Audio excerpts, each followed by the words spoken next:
I think your sweet potatoes are going to go pretty good in some of these areas. Yeah, in some of these areas. But I would still be out here with my bentonite sulfur prills and be giving it a dose. You see how stunted your peas are here? They should never be that stunted. That's impossibly short. The sulfur? Not just the sulfur, but I thought if we cut it, it might be hollow stem, and it is, but just barely.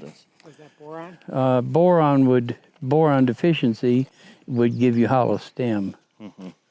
And it's hollow, but not very hollow. It's hardly got a stem on it. Can we apply the boron in a dilution, or should we mix it with Yeah, you need to get that as part of your soil drench, and you need to, if you had earthworm tanks and you caught the earthworm drippings, the vermi wash or earthworm pea, as some people call it, and whatnot, then you'd be able to come down here and just dribble it on down. And that's because that leachate is full of humic acids? Yeah, it's going to be a really good source of humic and fulvic. Fulvic acids are smaller molecular size, more surface area, better chelators, and they'll work better with sulfur. So you might find that if you had earthworm like tubs or tanks or whatever have you, and you could collect that, that would be your ideal watering solution when you transplanted. And it would be your ideal side dressing solution as they're coming along and getting them going good. And what percent leachate to water? With the leachate, I would think about somewhere around 20 to 1, maybe. If you, that's not real dilute. No. You get some of these high-end biological agricultural products, and you dilute them a lot more. But I would definitely see. This just didn't have any. There's no food. Yeah, there's no vitality. There's nothing kicking it off here. Yeah, well, it's growing. And we put compost down, you know. Yeah. But without the element, the trace elements, the boron. And if you could, in your compost, if you could fill up a tank, fill it with water, and then suck the water out, filter it out, so that all you had was the compost extract. The extract, so make an extract. Then that would be real good in planting, because you saturate the soil microbes all go, you know, and then that connects with the plant, and it's immediate. Within 24 hours, you're seeing an effect. We knew that we had to get the compost extract for here because this is too big of an area for tea. So we were thinking on doing that anyways, yeah. Well, if you had an operation where you caught the earthworm leachate, then you'd use that instead of the compost extract, and it would be every bit as good, maybe better. Is there a problem? There, but we can do the extract faster. You know, Yeah. It's going to take a while to build up that volume of worms. We have little worm boxes. Is there a problem with pathogens or anything in the leachate? Anything like? I haven't seen it. I don't know. If there was a problem, it might be something unusual and local. Yeah, and maybe that would be more of a problem for, say, lettuce or something that you're going to eat directly, where this we would. Yeah, well, if you were worried about biology something like coliforms, and I wouldn't expect earthworm leachate to be free of coliforms, it probably wouldn't have those pathogenic strains that are coming out of the feedlots. No. Well, and if we didn't use manure for bedding and kept manure out of that, that would greatly reduce the level of pathogens, right? Yeah, but it also decreases the level of digestive activity that's left over, because manure is like, it's got the digestive activity in it. And basically, you know, when I started farming, I thought I'd farm without animals. That was a major misconception on my part, but that's what I thought. I thought I'd farm without animals. It gradually dawned on me that I couldn't keep animals out. I ended up with populations of earthworms that were greater than the populations of cows that a pasture could support in terms of the weight of earthworms for the unit area. About 1.5 times the amount of cows it would support. That was just earthworms. That wasn't protozoa and all the other animals in the soil. You know, the ants, all the things you can't see. So there has to be animal life. And having cows is just having the most amazing digester of all the animals on the planet. Yeah, we definitely want to bring them into the mix with our rotation here. I think biodynamics recognizes that and goes ahead and utilizes it. But sometimes we get ideas because maybe we believe in veganism or whatever have you. I'm not a vegan to the extent I could never be a vegan if I had to give up honey. Yeah, that's I mean, it's an animal product. Well, okay, then you can't eat it. Yep. Well, then forget veganism for me. Right. Because I think honey is one of the most amazing health foods that you can possibly eat, and I've been eating it all my life. Okay, let's walk over here, Hugh. Come check it out. So we did, go ahead, sorry. But basically, you have to have animal activity to digest the plant activity. You'd end up, you wouldn't recycle enough. This is what happens in conventional no-till. Conventional no-till ends up, it builds up crop residues that it has to plow under to get rid of them. It doesn't build organic matter in the soil at all. What was our organic matter in the soil? Do you remember? Oh, you were running, nearly all of them were over 4%, which is kind of the place where you have to get or you don't really have a living soil. So looking at the test, it's really interesting. I mean, most of the key components are there on our test. Just about all of them, yep. We're just missing a few of them. And I think that's why, people get discouraged because they don't understand. We think about the potassium and the nitrogen and some of the bigger elements, but it's these finer elements when they're out of the loop. Well, you've got all the nitrogen, potassium, and phosphorus you need. You could have better access to the nitrogen, but you've got plenty in this field, plenty of phosphorus, plenty of potash, just no shortage at all. And, why don't we ask, when we've been putting NPK fertilizers, nitrogen, phosphorus, potassium, on the soils for over 100 years and they've gotten less fertile, why are we calling them fertilizers? That's true. Fertility strippers. What gives them the right to be called fertilizers when they make the soil less fertile? And they obviously make it less fertile because we're putting on way more of those things today than we used to, and the soil is much less capable of growing without them. These are the only things that we're allowed to call fertilizers by law. Everything else has to be called a soil amendment. That's funny, the way that works. But the very things that we're allowed to call fertilizers make the soil less fertile. We've really got to have our heads examined. Well, but they do make you dependent on them. Oh, yeah. Well, what a plan. We sell people something that they have to buy even more of next year in order to get the same results. Okay, Hugh, check this out. We have sweet corn. We drilled in sweet corn, and we drilled it with buckwheat because we saw the weed pressure down here. Yep. So we tried to under sow it with clover down there. That didn't work. We're too far in the season. It's hotter, drier. Definitely got the buckwheat stand here. The corn is patchy.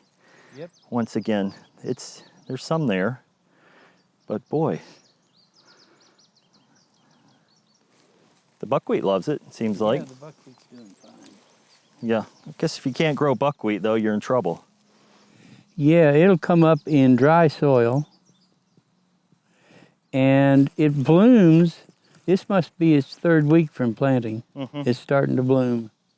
3rd, 4th week This over is- dry right in the. This is like 25 days from planting or something. Yeah, I think so. Something like that. Wow. And it's already blooming. That's a sign of a phosphorus plant. And it is a phosphorus plant. Boy, is it. It pulls up phosphorus or makes it available. It just eats into the phosphorus reserves of the soil. It loves it. So And- is that good or? I mean, here we Well, have plenty the- of phosphorus, so that should The be. trouble is the corn didn't need it. Yeah. Well, we're trying to do this to suppress the weeds.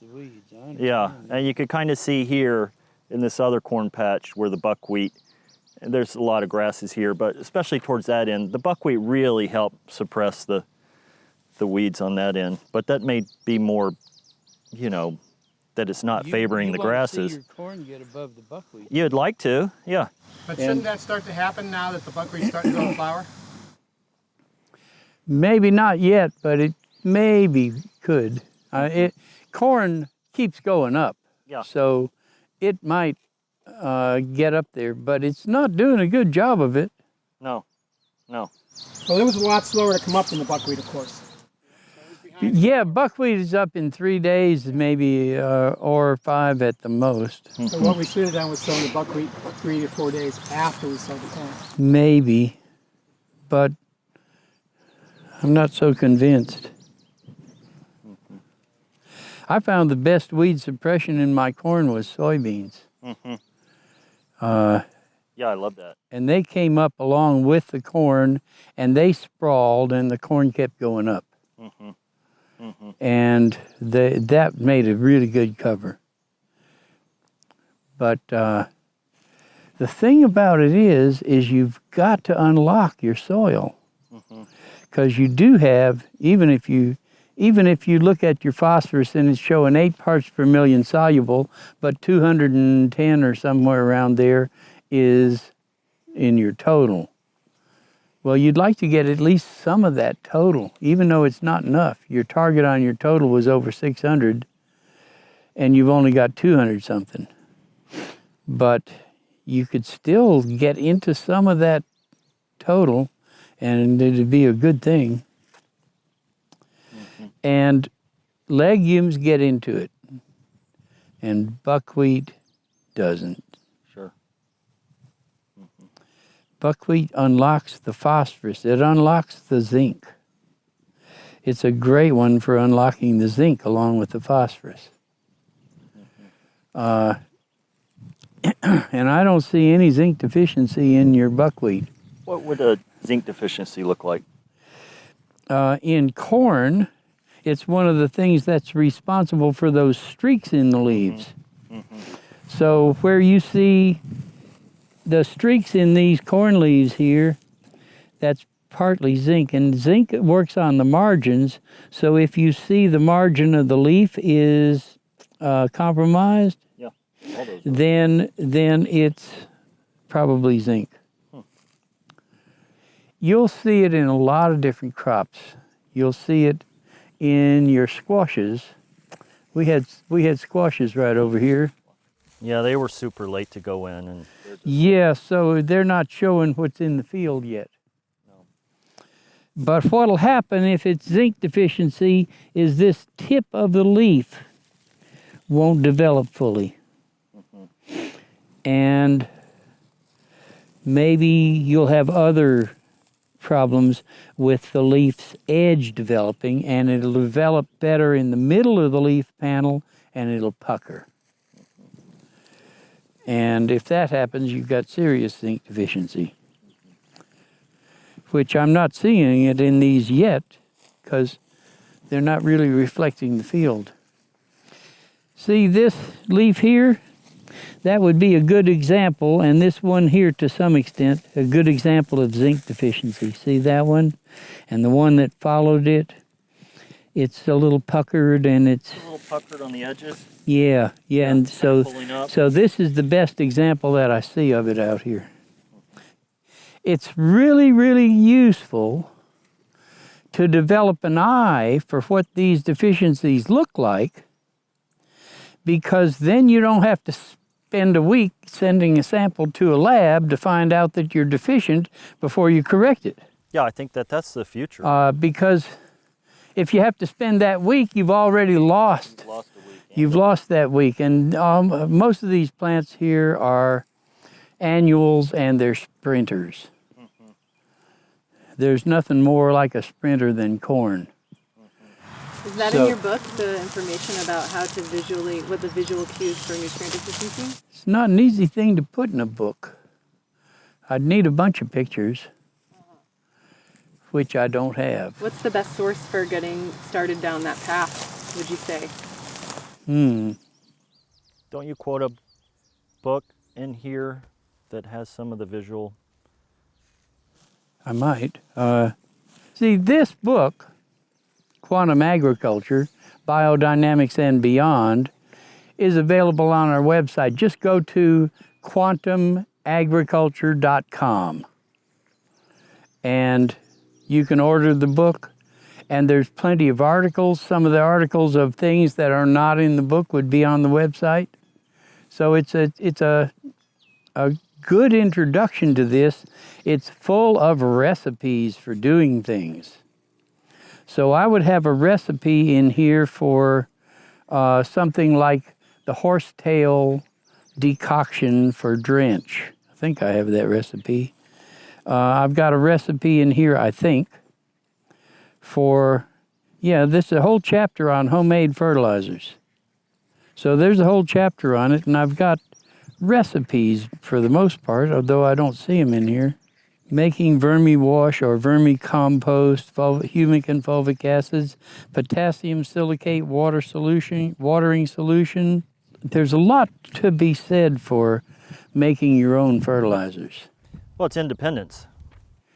Yeah, well, there's a group down in Latin America, Mexico and elsewhere, that they have really promoted this, the mass humus mob. Anyway, they've done a lot of work with paper disc chromatography. And they've got a whole book this thick of the pictures of the chromatograms. It's all in Spanish. I don't know how anybody here speaks Spanish. Well, it's you might find the vocabulary is a little different in agriculture, but it's interesting. There's a Brazilian soil scientist. She's still alive. She's an old lady, Anna Primavesi. And early in her career, she pointed out that Liebig's approach to agriculture was to see what a crop takes off the field and try to put that into the field to make up for it. I thought you pronounced his name Liebig. That's because you don't speak German. Oh, well, I just thought it was a big lie. That's why. No. Okay. No, it's Liebig. Yeah. And he was absolutely the most outstanding analytical chemist of the 19th century. He invented most of the tests used in the mining industry, and that's when the mining industry took off in the middle of the 19th century. And all of those, like the total acid digest test, he pioneered those tests for the mining industry. But he reasoned that in agriculture, plants don't release concentrated hydrochloric and nitric acid at their roots, so they're not able to extract some of these things that he thought from the soil. So he worked up a weak solution of organic acids to test soils with. and he believed that the element had to be soluble or plants couldn't take it up. So this was all a bunch of misconceptions. Prima Vesey said, we don't need this nutrient quantity concept that Liebig proposed. We need a nutrient access concept. And it's the soil biology that gives us access to most of these nutrients. So she said Liebig was testing soils that had been exhausted because of agriculture. She said he ought to have tested soils like our virgin rainforest and prairie soils to find out what these minerals are like when it's fertile. Because interestingly enough, there's not a lot of soluble nutrients in those virgin soils that are so like full of life. There's a lot of biology that makes it available for the plants though. So we don't need to have that much soluble nutrients. When I first started farming, I went to the scientists at my experiment station there in Georgia, and they took me on a field tour, and I told the soil scientist, well, he wasn't a soil scientist, he was a plant breeder, but he was the scientist at the experiment station. He's showing me all their different experiment plots. And I said, I don't think I want to have my nutrients soluble because we got 60 inches of rainfall a year here, and if they're soluble, they'll wash away. I says, I think that we ought to have our nutrients insoluble but available. He said, well, he says, I don't know. He says, I'm not a soil scientist. I'm a plant breeder. And I thought, oh yeah, I forgot. These people are specialists. And they don't even talk to each other about their specialties. They're doing this over here, and someone else is doing that over there, and it just doesn't connect. And so modern science is learning more and more about less and less, so that we've found out the intricacies of some of the dynamics of cosmic rays transmuting aluminum in the soil into phosphorus or whatever. But then we don't know how the soil biology works. Same person wouldn't know. Despite the discoveries of science, it isn't connected. You don't see how one thing affects another. And in agriculture, that's all we see. To limit your variables in an agricultural experiment is impossible, because you can't limit the variations of what constellation the moon is in, let alone the weather. We've got so much difference between different soils in the same county. And different years, it's never the same. There's so many variables that there's no way we're ever going to limit the variables and just vary one or two. That kind of experimentation just cannot tell us the story that we need to find out in agriculture. We need to find out what happens when it's all working together. In other words, we need a holistic approach rather than an analytical approach. We can't just keep taking things apart, because you take a living system apart, it's not alive anymore. And that's what we're attempting to do, is we're trying to take living systems apart. We don't know what we're doing.